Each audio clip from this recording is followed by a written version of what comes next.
I want you to control your anger. There's a way to feel better. That's one thing to remember. No matter where you are, you can be a star. Stop and take a deep breath and relax yourself. Take another deep breath and relax it, and relax it. Eliminate violence. Who does man of the party? Tell them it's 4-7 trade. Shout it, let them know where we represent 4-7 trade. Who's the body's passing?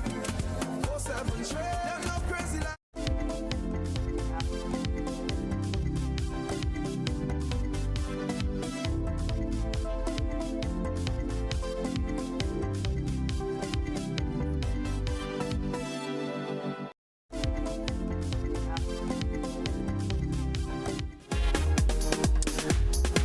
Once again, good morning to our listeners and viewers. Welcome to another edition of the Mid-Morning Buzz here on Classic Radio and GBN TV. Good morning to my social media audience. Good morning to you, the Facebook page, YouTube channel. Good morning and welcome.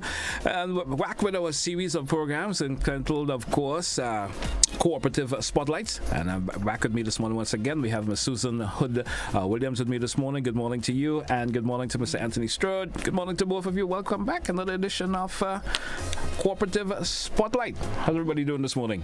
Good. All right. Good morning to you, and good morning to the listening public out there. All right. Any opening comments from anyone this morning before we get into a line of questions that we do have to ask as usual during the program? Anybody have any? I would just say it's good morning, and it's a privilege to be back here this morning. And we do have some giveaways. Yes.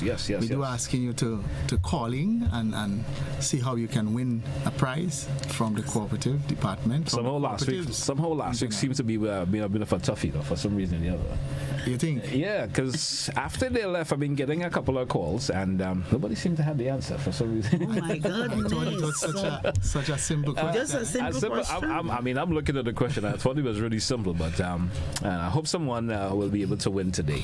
All right, so let's kick off this morning's program. It's Cooperative Spotlight, as I mentioned, is a series of programs we've been having for the last couple of weeks, and this is what we continue on our series this morning. And I know who's going to take the lead this morning. We talking bylaws this morning, and what do you say? What is the bylaws, and what is the purpose of the purpose? Who's going to take the lead this morning? Okay, I was asked to take the lead this morning. I don't know why. I know men is in charge, okay? Well, sometimes they say ladies first. Ladies first. So I'm going to take the lead today. Bylaws.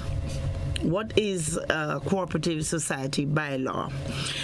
These are a set of rules adopted and registered by the members of the group, under the cooperative law. Every group that wants to form a cooperative, they are required to make their own bylaws tailored to their specific business, all right? And then sent to be approved by the registrar. All right. These are the bylaws. And what is the purpose of the bylaws? It is so if important. I could ask that. It is so important.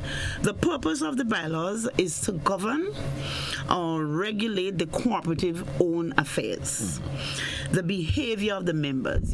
Sometimes you could have some unruly persons, to exercise the power and the power granted to them by the Cooperative Societies Act number 8 of 2011, which includes a registered amendment. You can also do an amendment to your bylaws.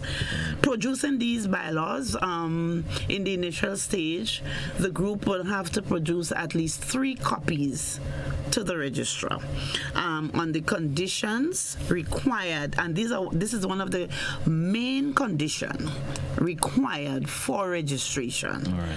right? The purpose of the document that is being developed must be in compliance with the Act. Again, you hear me saying the Act, and the Act must be in compliance with the Act, the regulations, before it is registered. And if I could slip another question in here. So you say that a cooperative cannot be formed if they don't have a bylaw?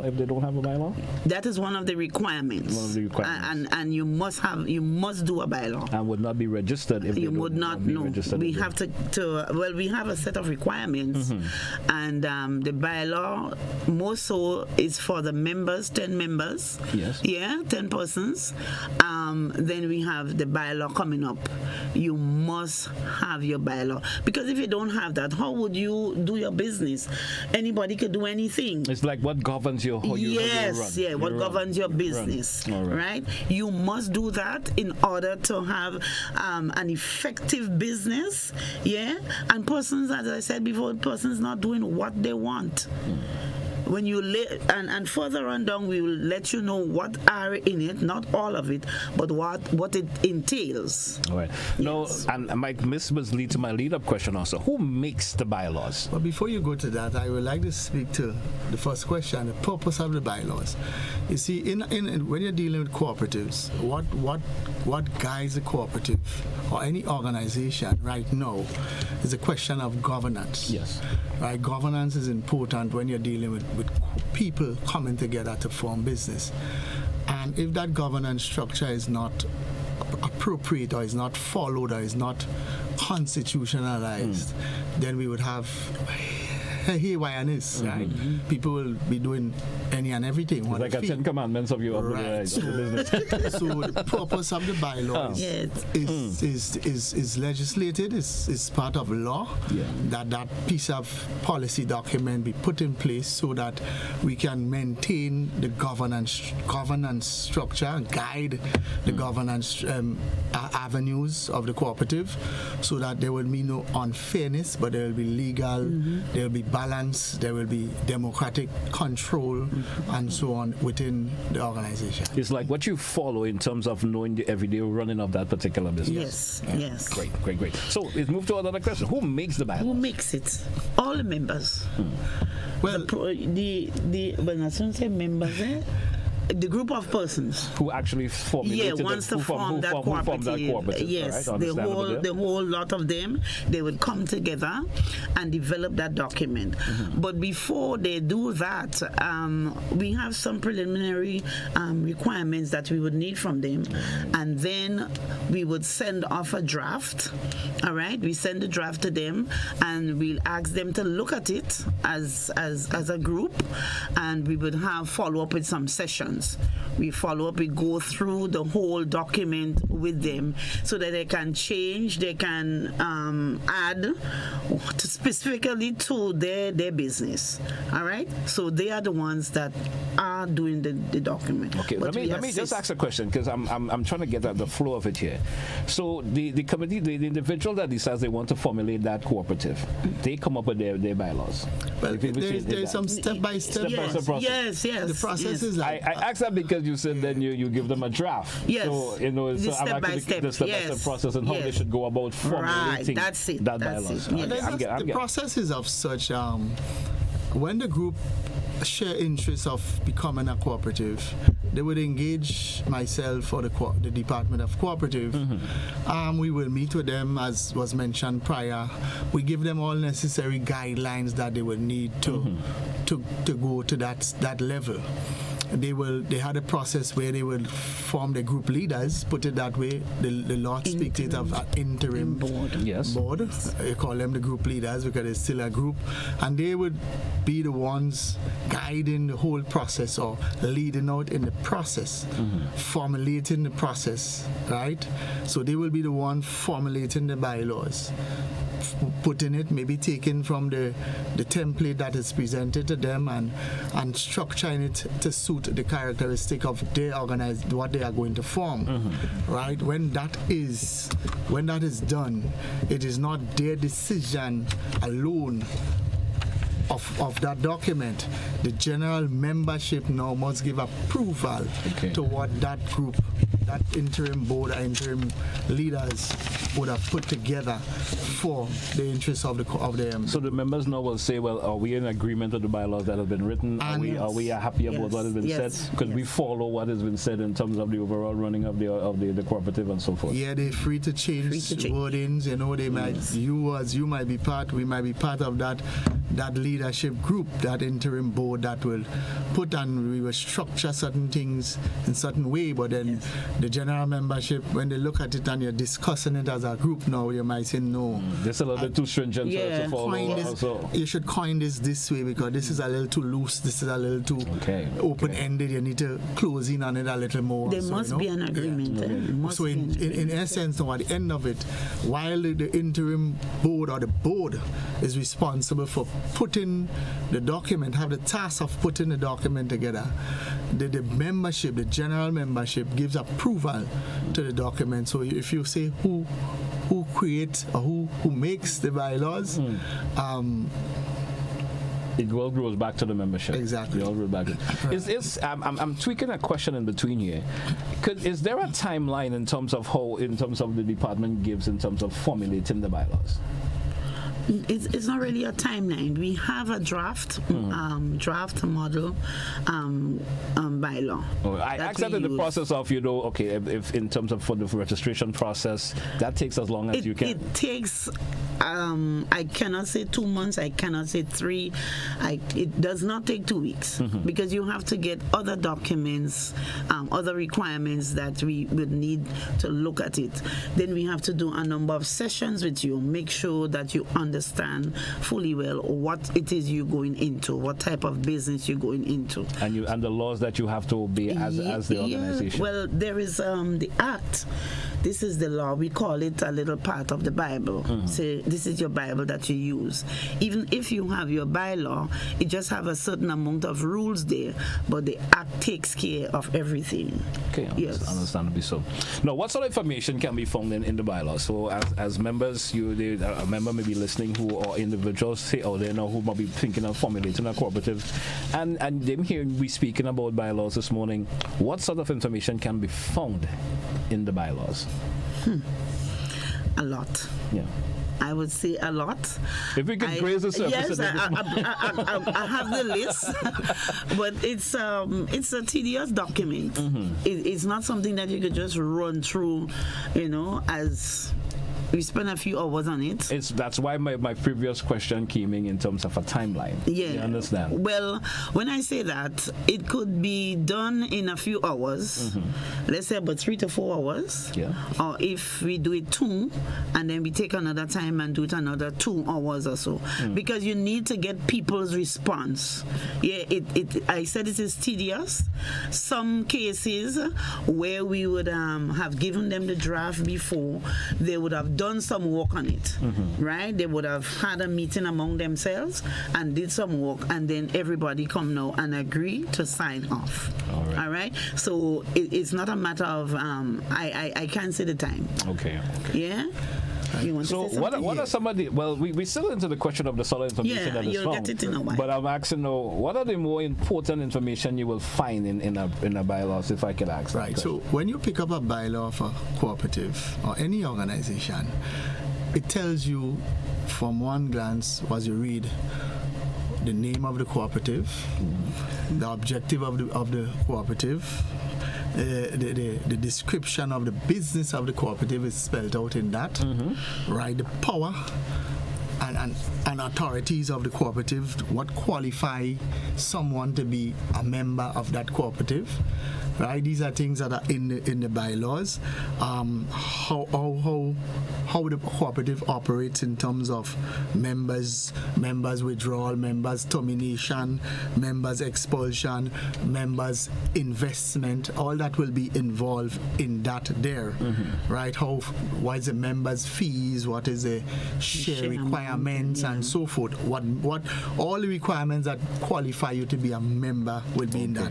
Your rights as a member member of the cooperative, right? How the cooperative governs its meeting structure, what is required of them in terms of holding meetings, special meetings, and so on and so forth.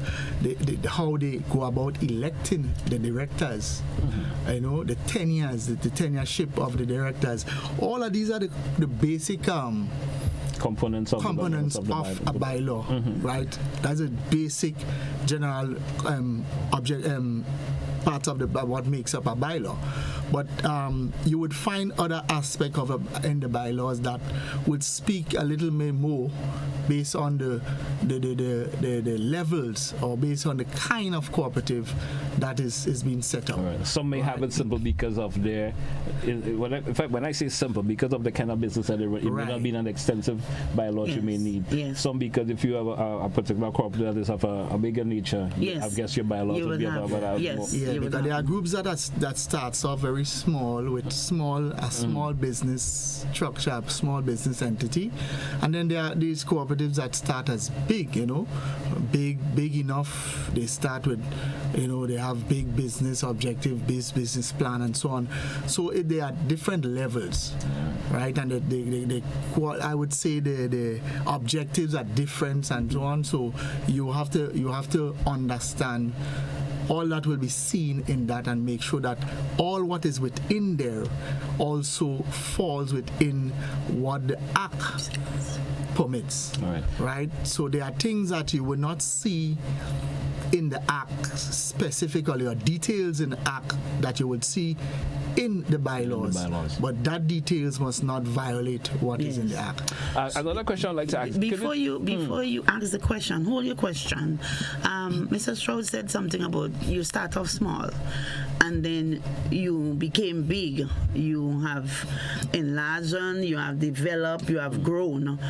And with that growth, you must do amendments. But that's where my question was coming in. I was about to ask, if you start small, you may have a smaller bylaws. Must have some changes. And as you grow, you tweak it and you make the necessary adjustments that's needed as so the you business have grows. to amend it. But that's the direction my question was actually right. And then the last one I have on the paper here is not really the last, but whenever we go out to introduce cooperatives to any group at all, I never like to mention dissolution, dissolving, coming to an end.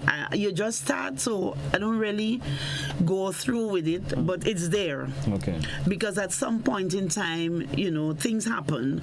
People may want to move on. They just tired, fed up. I don't know. Something must have happened, and they decide, okay, we need to close off this. We don't want to continue. We don't want to continue. All right. So in this case, they would have to make sure and let the registrar knows what they want to do, and in his or her capacity, they would approve going ahead with the dissolution. Right. And members have to make sure that they have a resolution, do a meeting, your board call your meeting and organize and say, look, this is where we at, we don't need to go ahead with it, and they will be dissolved, registered. A registered cooperative can be dissolved. Right.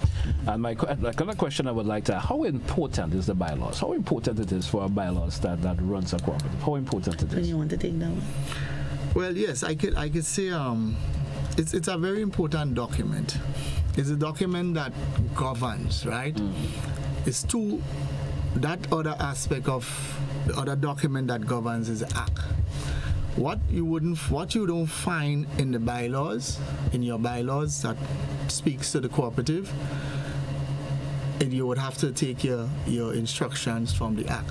Okay. And what is an Act supersedes the bylaws. So they will tell you what in the bylaws must also be in harmony with what is in the should have that mesh. Yes. But it is very important, right? Because it binds the cooperative society to its members, right? To the members, because the members are the one who really give approval to what is in this document, in keeping with the law, how they want the cooperative governed, right? What kind of control will be there in that bylaw? What kind of flexibility you would want as a cooperative, right? How how would you give the powers, how the powers of authority will be disseminated or within the bylaws. So if you allow the president or you allow the manager too much control, you would understand what kind of management you would have, right, and so on. So it's very important for governance, keeping the governance structure. It is very important to make sure that it maintain the philosophies and the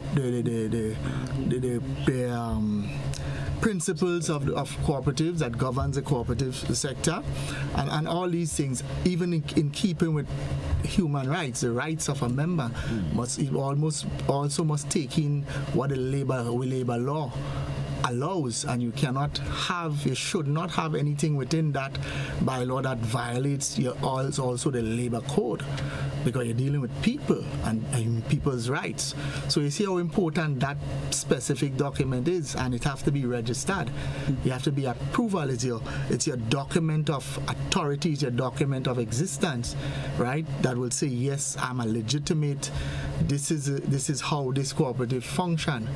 Most of the times, if a cooperative want to seek external funding for the cooperative, one of the first document they would ask is for the bylaws, because that will speak to when your financial year ends, start and ends, and how your financial structure is, how your governance structure is, and the financial institution will want to see how strong the governance structure of your cooperative is within the bylaws. I have another question I would like to slip in here. It kind of meshes with what we're speaking about. How important it is for members to have themselves acquainted with the bylaws? Each person has a copy. When it's done and registered, each person, each member has a copy in their hand. And it's encouraged that they read yes, it. and they have to read it, understand it. If you're having an issue, you're having a problem with your board, whatever, you go back to your bylaws and say, look, this is not what was said, this is not what I signed to. So each person must have a copy. All right. Yeah. You want to say anything on that? Yes, it is important that each member know what, because you make up, every member make up that cooperative. That's your cooperative. Remember, you are part owner. And how is it that you as a part owner of a business and you don't know how the business is functioning, right? You are responsible for approving this document. So you have to ensure that the leadership of the organization is keeping in check. You have to make sure that you keep them in check, that they are governing, they are leading according to what you approve as a member. And you can, we are human beings, so sometimes the tendency may be to forget by leadership and do it based on feelings, based on circumstances. And the membership right is to say, no, you cannot go down that road. Our bylaws does not permit us to go down that way. And then that would also give rise to reasons where the cooperative may say, okay, we may need to amend as you grow, as you exist, and challenges come and different circumstances face the cooperative.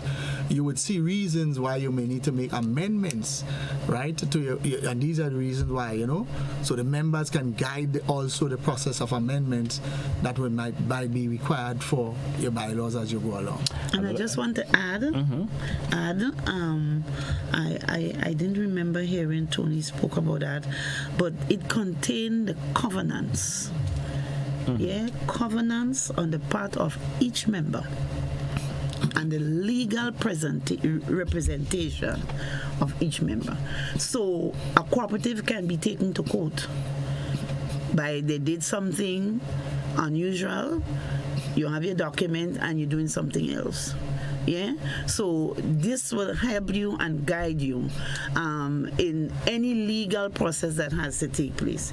And members must respect they must respect their bylaws. This piece of document must respect it and must observe what the rules are in that piece of document. So it's like, okay, a person can bring the cooperative to court, a member. Yeah, a cooperative can be taken to court. Yeah, it's not the person, but the business itself. All right. So you have all this document here as your legal representation of you. Which brings me to another question. Is the bylaws a confidential document? Yes, it should be. No, I wouldn't consider it to be a confidential document because it's a legal document that is registered, and it's for public awareness, right? To know how this organization function, and each member is entitled to know what is in it. So it's not really so much of a confidential document, but because if I want to become, if I have interest in becoming a member of a particular cooperative, I may need to know how that cooperative function, what the cooperative is all about, what the business structure is like. I would need to know that, and I could know that within these documents. So it's not so much of a confidential document, but it's your document that speaks to who you are. All right. So, and it could be available to someone not being a member yet or intended to be a member. All right. So, and I would also add to that, like if they want to do business with the bank, the bank would ask for the bylaw. The bylaws. Yes, they would want to know what is happening here also. All right. So we would not say confidential, but if you have a legal business registered, persons out there would want, another institution would want to know what is happening here before I give you anything. All right. Yeah. That's understandable. Well, we do have two questions. We had one that was preceding from last week, and we want to throw this one out to our listeners and viewers this morning. And question number one of two questions that I do have this morning is, what is the name of the cooperative that cleans the ministerial complex at the Botanical Gardens? We need an answer for that. And question number two, how many registered janitorial cooperatives are currently operating in Grenada? If you do have the answers for that, the number you can call 435-2041, 435-2041. And certainly, hopefully, the questions are not too hard this morning, and we get some winners as we move through. And any comments here that we want to make again before we await the calls? Well, yes. Bylaws, we're dealing with one of the document that is a requirement for registration, and when you come together as a group, this is one of the first documents you would have to put together, along with other. It does not debar you from making other policy documents, right? Because I believe, based on the size of the cooperative, based on the construct of the cooperative, they may also need other policy documents to put in place that will complement the bylaws. So this is one of the documents that you must have for registration, because as we mentioned in previous program, cooperative is a business model, and when you're going into business, these are your legal powers that you would need to have as a business entity. Your bylaws, your business plan to show how your business will flow from this year to next year, 5 years, and so on. How you're going to manage your business, because it's a business entity. Even like if your principal guide, right? Your business, right, so to speak. All right, that's interesting. Folks, 435-2041, and two questions I've mentioned. Question number one, what is the name of the cooperative that cleans the ministerial complex at the Botanical Gardens? And question number two, how many registered janitorial cooperatives are currently operating in Grenada? If you do have the answers to these questions, you can certainly give us a call, 435-2041. I'm getting a feeling the questions are really hard. Since my phones are not ringing yet, I'm getting the feeling that the questions are really hard. Well, I hope they are listening. I hope that they are listening. Get a prize. That's the reason why the questions was posed, because most people know of the other side of cooperatives, like the fishermen. Remember we had the one on fishermen. Who would have thought there's a cooperative that is doing the ministerial complex? And exactly. So we want that is for public awareness, so people can understand how you can weigh how far you can go to form a cooperative. Because sometimes people may be thinking that it's just individual companies that are doing this and not really a cooperative that is formed. You understand? You can form any type of business with your cooperative, just with structured properly, and we are there to both the league and the department there to guide persons who wants to do that. Right. Well, I'm seeing the phone line is going. Let me see if we have a caller who actually have an answer for us. Caller, good morning. Welcome. Good morning. I don't have an answer. Just was looking for some information. Go right ahead. Ask you the question. Do the public have access to physical planning, conveyances, and so forth bylaws where they can look in to see what's supposed to happen? Well, I hope you all heard the question. If that is along your physical planning, the person mentioned, not physical planning, but the Department of Cooperative can access what you call a model documents of such. If you're interested in forming such organization, if you're interested in forming a cooperative, you can go to the Department of Cooperative and have a model. They do have a model template of a business plan, bylaws, and other policy documents. I believe you can get model documents from the Department of Cooperative, not physical plan. Because physical plan is not actually a cooperative. I don't think. No, it's a ministry. It's a ministry. So it's a statutory body within the ministry. If I'm right about that.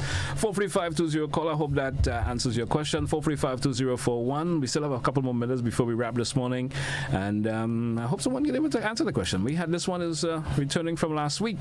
What is the name of the cooperative that cleans the ministerial complex at the Botanical Gardens? That's question number one. Question number two: how many registered janitorial cooperatives are currently operating in Grenada? And if you do have the answers to the two questions, you can certainly they wouldn't compliment. You see, there are a lot of janitorial services, business operating, but they're not cooperative. They're not cooperatives. Okay. So we want the public to be aware of. To do the research. I thought they would have done the research by now. Well, because we did post the question number one last week. We had someone call and did give an answer, but it was not as they gave an answer. A name of they actually name a cleaning service, but it was not cooperative. No, they named a cooperative, but it was actually the wrong answer and the wrong one. All right, we still have a couple of minutes. 4352041. Yes, easy for them. I think that the answer they gave forms part of the second part of that question. Question number two. Yeah. Question number two. Yeah. So actually, the answer for question number two is actually what they gave last week could have worked for question number two. Then I forget the other one. The other one. It sounds like you're giving it away. I want to give it away. 4352041. 4352041. We've said we'd like someone to win before we wrap this morning up. I will repeat the question once again. What is the name of the cooperative that cleans the ministerial complex at the Botanical Gardens?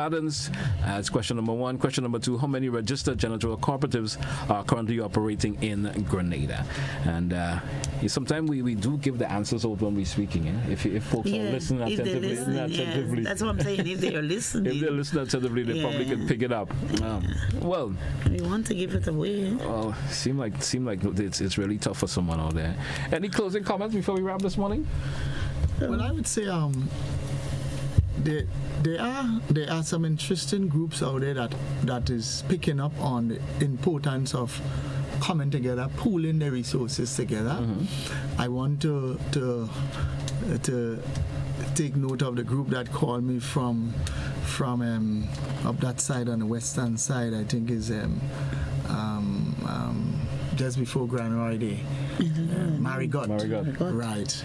A group of folks called for us, so we will go and share some importance, share cooperative interest to them and see if what they would like to do would fit into that of the cooperative model. Okay. Right. And we have a couple other groups, and I'll be hoping that by before the year end, we can have some registration at least of about 3 credit about cooperatives. three, at least I know three. we have about 2 almost on the brink of being registered. So we are encouraging all groups, group interests, skill groups, plumbers, electricians, barbers, all these skill set groups. It is important that it will do you well if you would pool your resources together and form these kind of organizations for the interests of the country and the interests of you as individuals. All right.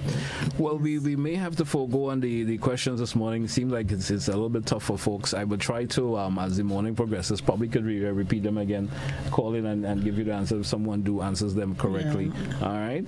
So that's where we say goodbye for today's program. Yes, and just I would like to just say one thing, that this is our last session until we return again. All right. Yes, and we like to say thank you to GBN for allowing us to be part and parcel to share our information out there on cooperatives.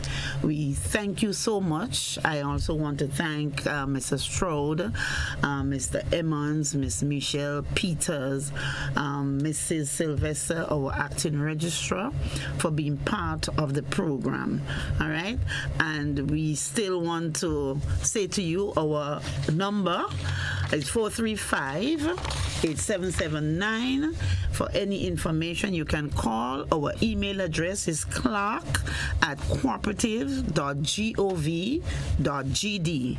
For any information, you can email or call us.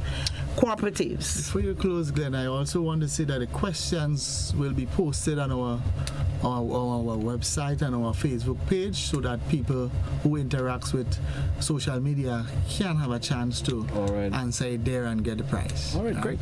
All right, so I was just saying the little jingle or the little talk that I have at the end. Cooperatives. Your chance, your choice, your business. But as time goes on, we will change from that. I want to let you know that we will change that jingle and go on to something different. All right. God bless everyone. Once again, thanks. Thank you both for being here. And of course, always interesting program to understand how cooperatives works, the functions, and everything within it. And I certainly hope the viewers and listeners who've been listening and viewing certainly do understand and will take the necessary action. And just in case they decide to form a cooperative, they have a general knowledge and understanding of how it goes about. Thanks once again. I want to thank our listeners and viewers for being part of the Mid-Morning Buzz here on Classic Radio and GBN TV. Join us again for another edition. Goodbye.